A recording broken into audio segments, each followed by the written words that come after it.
you're autistic and you can't stand German culture, you actually prefer South America because they're more flexible with their social rules.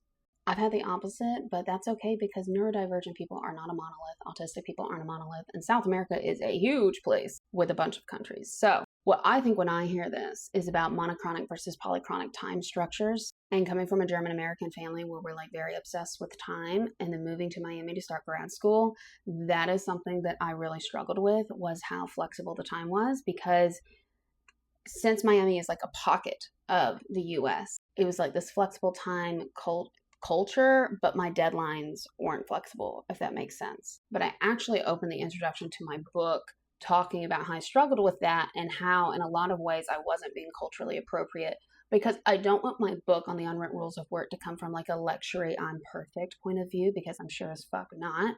And so that an example that I give in the book is actually like I didn't do this well, right? Like I didn't make an effort to learn my students' culture in that way. Like I made an effort to get better at Spanish. I made an effort to try the food.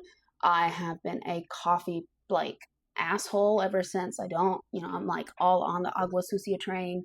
But I was really resistant to being flexible with the time and being really annoying about that. And I've heard some people with disabilities say they prefer the flexible time over others because that can be easier for them. Then I've also heard other people say it's actually harder, and since their mobility can be more limited, it can be a struggle to get somewhere and then have to wait for multiple hours for somebody to show up. So I think cross-cultural communication is really important, and there's not one right way to be or a one size fits all. But when we're in somebody else's culture, always better to learn and not judge.